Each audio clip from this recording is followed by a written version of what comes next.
Welcome to Westcity Stories. This is a collection of people from our church sharing a snapshot into their life so far. Let's dive in.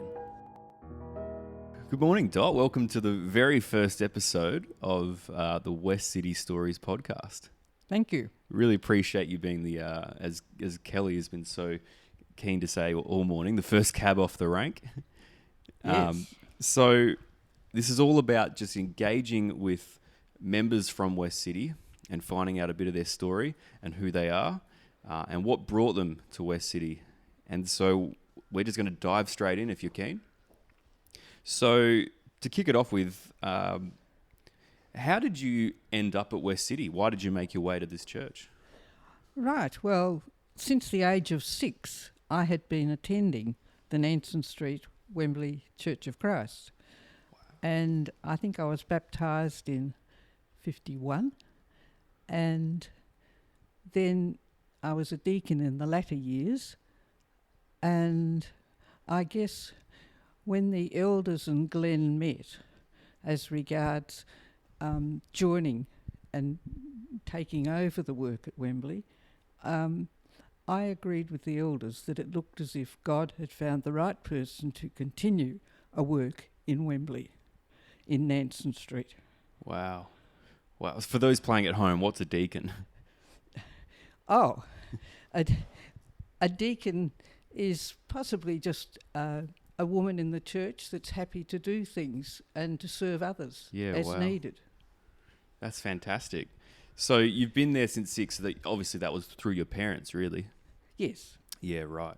And you've lived in the area for that whole time as well? Mainly, I have lived overseas as well as in South Australia and Queensland. Oh, wow. So you've very travelled, you've been a few places. Well, I think that's a great segue into our next kind of question as we jump into your early years, Dot. Where did you grow up? Tell us about your family and a bit of your lifestyle. Okay, there was Mum and Dad, and I had a younger sister and brother, and we lived in Wembley in the house that Father built. He started building, I think, in 1932 in Pangbourne Street, and we went to the local primary school. I remember going there during the early war years, or the latter war years, I should say, the Second World War, and there was just a dugout of 3 foot along Grantham Street fence.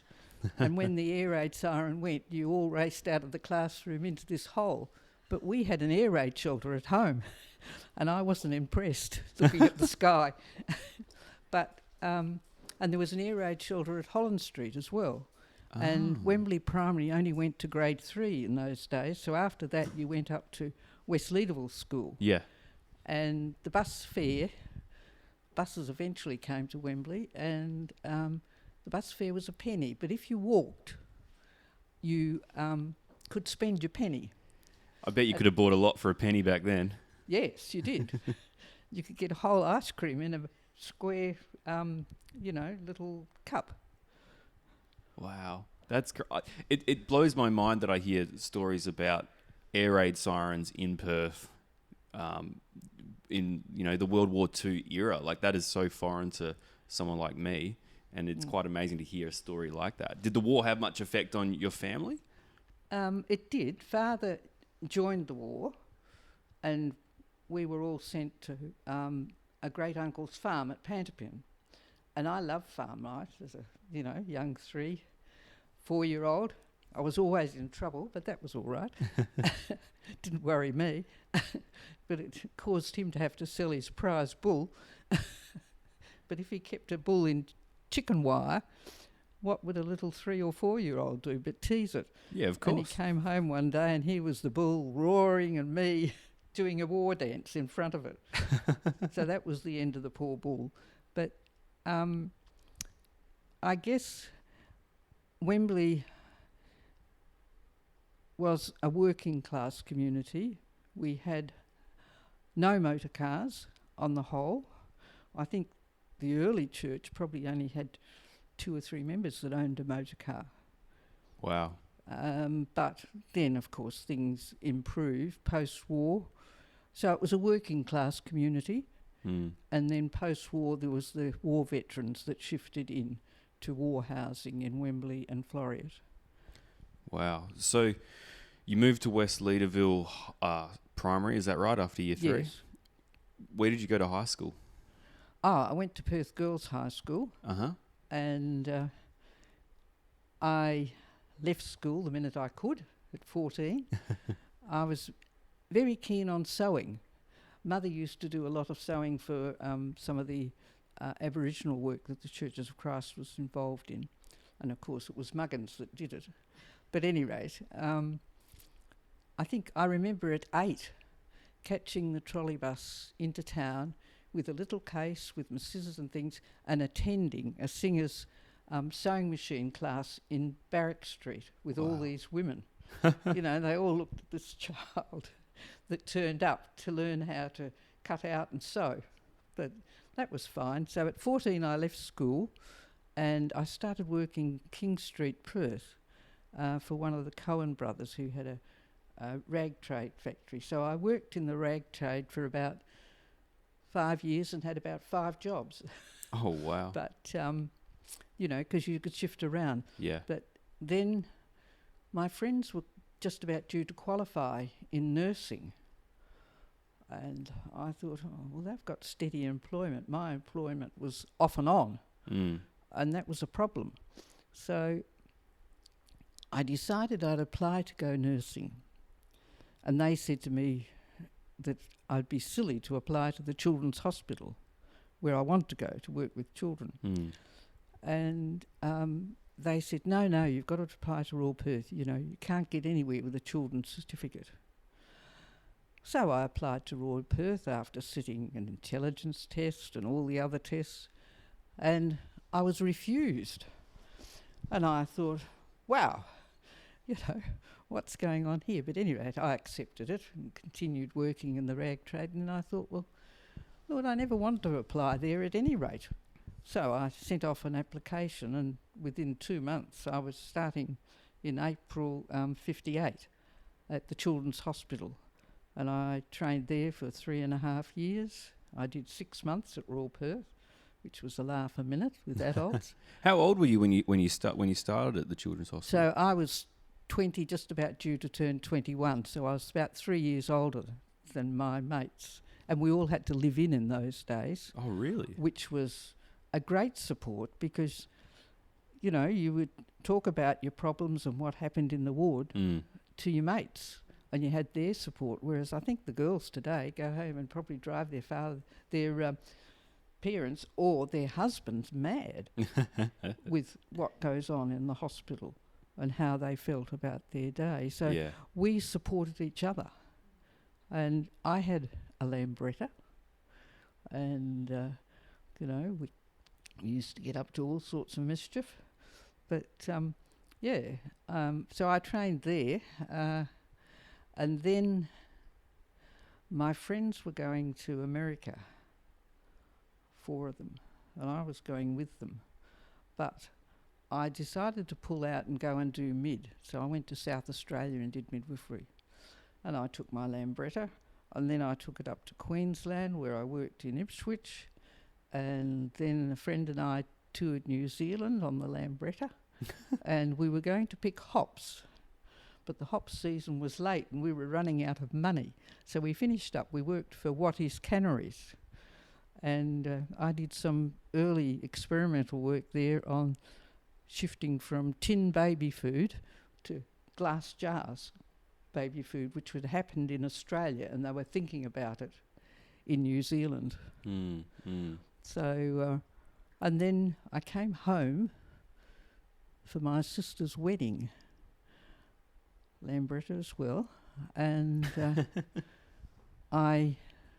somewhere along the line I must have done child health, because I went and worked in child health clinics up and down Western Australia, from Coogee Caravan Park, Osmond Park. I opened Warwick and Amelia Heights clinics. So, and I used to go for an early morning swim at 7 o'clock with all the sugar daddies at City Beach. So as I had a clear head to talk to my mothers, who had problems with their babies. But, yeah, life was quite good. Yeah. But I read in a magazine that they needed a nurse at a boys' boarding school in India. Really? And I sort of felt, well, I should apply. And then after applying, I suddenly thought, what have you done? You know, you can't speak Hindi. You're mad. Why are you going there? And I went to the doctor and I said to my doctor, I said, you know, I do suffer from asthma, you know, and sort of thinking about going to India. What do you think about that? Because he asked me where I was going, and he said, well, if you think I'm going to give you an excuse for not going, I won't. And I said, oh, right. Wow. So there was 3 young ladies on the boat that went to India that year. And you were one of them? And I was one of them. The other was a girl, Parkinson, who was going to nurse up in the north of India. And the other girl was she'd finished medicine. She started medicine at the age of 16, a Tasmanian lass. And she was going out as a doctor. But at any rate, us 3 ladies met.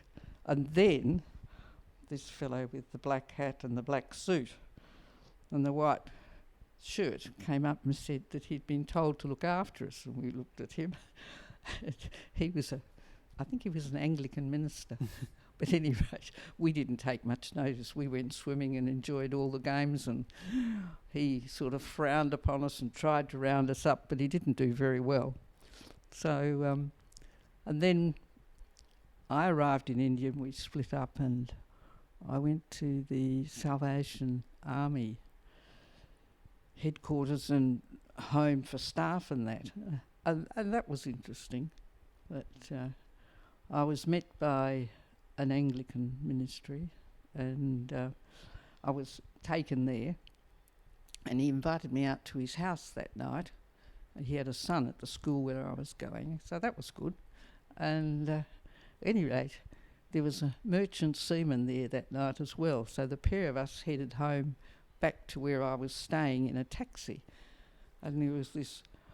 What an expose this is, Dot. There was this old fellow on the doorstep in rags. And I looked at this guy and I said, what do you think? And he said, well, I don't know. He said, it's all right, Dot, I'll come in with you. So we went up to him, and sure enough, he had the key to the door, and he took us upstairs to my bed, which was out on the veranda with all these other people sound asleep. There was 5 of us on the veranda, and the fans were turning around in the ceiling, and it was as hot as anything. But at any rate, I said to him, well, I think I'll be all right. I said, just make sure he goes outside and locks the door again. So, yeah. And then India was interesting. The school had young boys from 4 to 17 as boarders. So you can imagine little 4-year-olds travelling to this school and then being left there. And they followed the British school curriculum, so they went to A levels, and it was called Lushington Boys School. It is now the Hebron School. The girls' school was Hebron, and it was about 2,000 feet below us, because Lushington was at I can't think of the name, it won't come to me now, but it was on the top of a hill at 7,500 feet or 7,200 feet at Ooty. And we had these little boys, they were all in dormitories, you know, and we had a big senior school. But today it's a well-known and very much acknowledged Hebron private boarding school, but it does take Indian citizens today, whereas when I was there, you had to have an overseas passport. So all the children, the boys, were sons of missionaries or of businessmen. But all the staff came from the big universities in America and in England. And I felt quite uneducated. And I remember a little boy, father was a doctor, coming to me one day and telling me that he was reading David Copperfield. And I said, oh yes, oh well, you better bring it over and show me, and come and sit on the steps and read it. So this little 5-year-old went and got his book, and sure enough, he was in the middle of David Copperfield, which I hadn't read. So that was number one. But he, I remember when the boys had chickenpox, he was part of the group, all different age groups, in the hospital, being looked after by me, and he used to do everyone's homework. I could hardly stop him, little monkey. Wow. He was so bright. And I wrote to his mother about him being sick, and she sent me a sympathy card. So it's the only sympathy card I've had. Was one from a mother of I think he was about 4.5. But I don't know what he's doing today. But I have been back to India several times in later life. I used to go to England every couple of years, and I would call in. But the last time I went when it was about the year 2000, I think, or 2001. So when did you stop working in the medical profession? Oh, I stopped working in the medical profession when I was 59. Oh.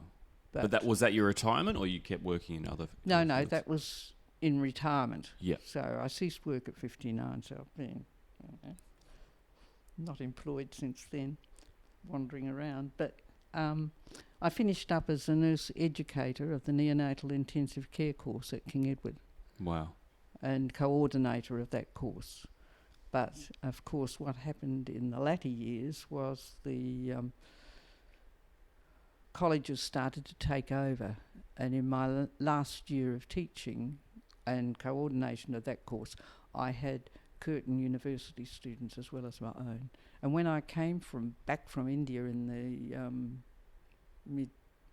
mid to late 60s, I then went to university and feeling uneducated. So I then worked, that was when I was working in child health. Yeah. So I did a mature age matric, and university was free. Oh, wow. So that'll make all the young ones jealous. What a and dream. And their parents. What a socialist dream, hey? Yes. So. Wow. So you've had such a colourful and decorated background. I guess we're going to kind of dive into fulfilment then, really. Well, my fulfilment was perhaps in nursing. Yes. You know, and, and on retirement, at Wembley, we did run a playgroup. Margaret Park was in charge of that, and I helped her for several years. And those children, I met one of them. I went to a lass's party up the street, and the mother and these 3 young kids came in. Well, they were more than young kids, they were late teens, and said, oh, it's Dot from playgroup.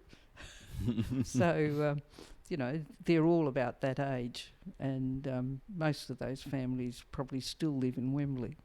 Yeah. So you've really lived I can't even almost describe the life you've lived. It's experienced. You've travelled the world. You've gained so much knowledge from a range of people. You might have read David Copperfield at some point as well to catch up with that kid. If for people listening, especially younger people, is there a tip that you would actually want to share with them about how to live well? Well, I think to some extent I found if you commit your day to the Lord, and commit your activities of the day to Him, things tend to work out. Mm. And, He's certainly blessed me in many ways. Mm. And, I've had a very full life. Mm. I'm a bit bored now at times, but, there's plenty of books and I can still read. So, that's the main thing. Yeah. I think it's sad for some of the young people today because they have to struggle so hard. Yeah. and for their parents too in this COVID situation. And it's not easy in today's community. Whereas we had great freedom. Yeah. We wandered around. We didn't have shops locally, and I used to walk every Saturday with a cousin. Families had other extended families staying with you, or extension of the family. And we had 2 cousins that stayed with us for 3 years with their grandmother, because the youngest boy's mother died in childbirth with a postpartum hemorrhage. Wow. And we used to walk to Subiaco and pull a little cart every Saturday. That is such a foreign thing to me. Yes. Like, to me, it's like you just jump in your car now. Yeah. And, to City Beach there was a plank road. And the fellow next door to us during the war years, he had a charcoal burner as a truck. Yeah. And he had to clear it every fortnight, I think it was. And so he would take it for a run after he'd cleared the charcoal out to the beach.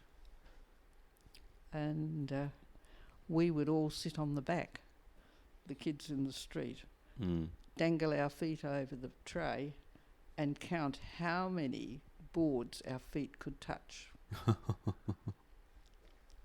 on the way there and on the way back, because it was up and down like a switchback road. Wow, that is crazy. What I'll get you to do before we do the next question is I'll just get you to tilt your microphone a little bit towards your mouth. Is that right? There we go. That's perfect. Thank you. You're clearly passionate about a lot of stuff, and that passion is what's driven you and taken you to different places around the world. Is there an injustice in the world that you see today that you want addressed, or that you just feel does something inside of you? I think the main problem in today's community is probably communication, and I'm very cross with the TV and the West Australian newspaper, because they are pushing betting like anything. And I think this is just so sad in a vulnerable society that they are pushing those ads on a daily basis, and the amount of violence in television is appalling. So there's very few good news stories that you hear on either the station or read in the paper. It's fascinating that you touched on that betting thing, because I catch up with my mates who are my age, in their mid-20s, not Christian guys, and they have gone, it's almost horrible that as soon as you turn 18 as a male, on YouTube, on apps, on news websites, you are bombarded with gambling ads. Yes. Absolutely bombarded. And there's a genuine problem in Australia that we have with that. Yes, well, the latest thing is these big full page, I don't know how they afford them, lad books, and as you say, betting with your mates.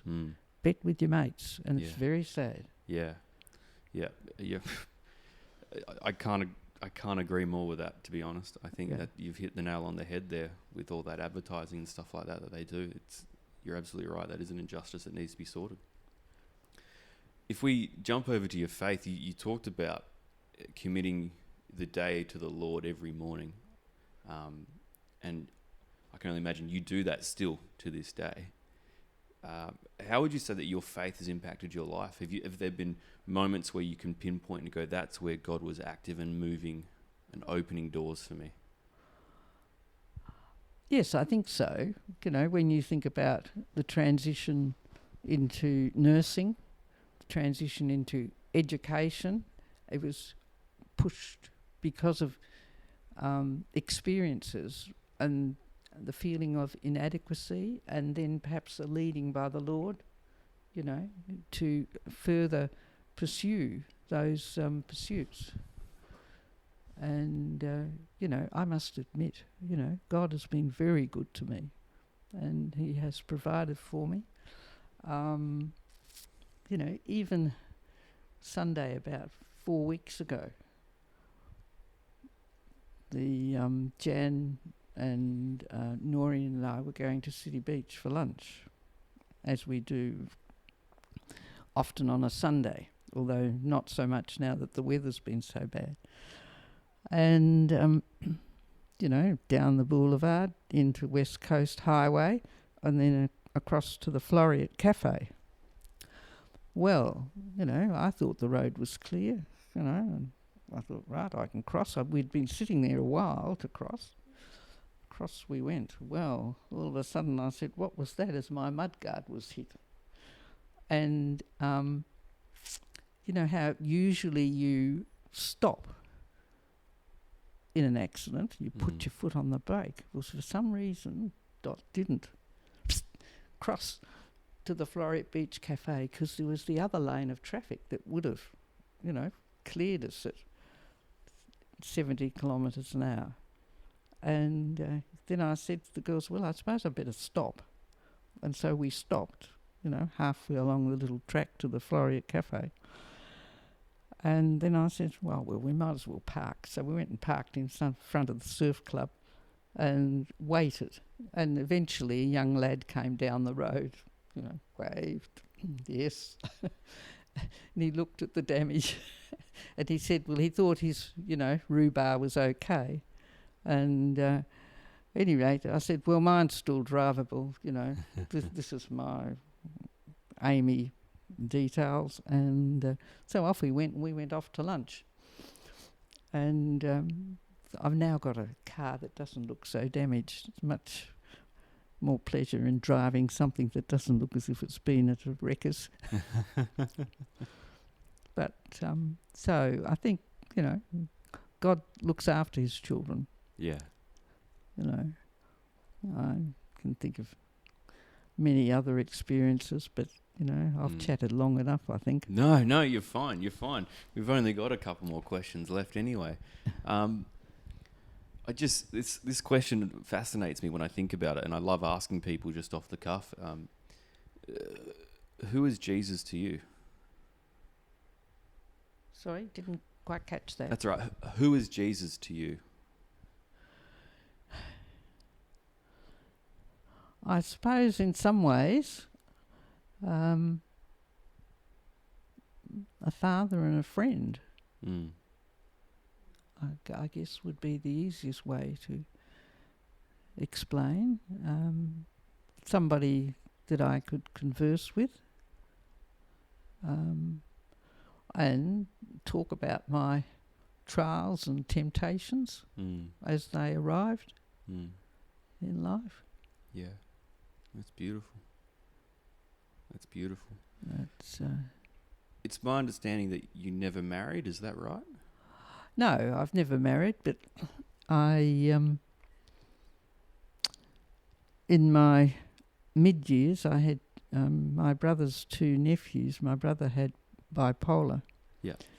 And not his two, well, they were my nephews, his two sons, and they used to come every second week and spend the weekend with us. So I always had them. Yeah, beautiful. And then later in retirement, my nephew Peter lived at somewhere north. Can't think of the name now. And I used to go up there every time a child was born. He had 3 children.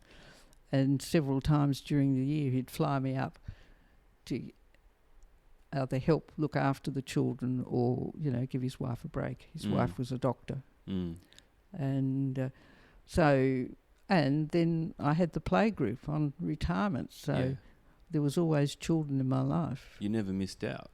So I didn't feel I missed out, and of course I had all the boys in India. Yeah, exactly. So, it's fascinating that we currently, I feel we live in a church culture which puts such emphasis and importance on marriage and children, almost to a point of idolatry, perhaps. That it's actually, that might not be the right way to explain it. But what I'm saying is that it's almost as if people are saying you're not complete as a person unless you're married and unless you have children. And it's actually refreshing to hear a story like yours where you've lived a beautiful life and you were and are complete without that. Yes, I don't know that there is a fair bit of emphasis, I know, on marriage, and I've had friends, boyfriends, and that over the years, but I never felt any committal towards marriage, but I've been had a full life, and been well provided for. Yeah, exactly. Hey, someone might come sweep you off your feet next week. Yeah. Oh. Imagine that, Dot. Hey?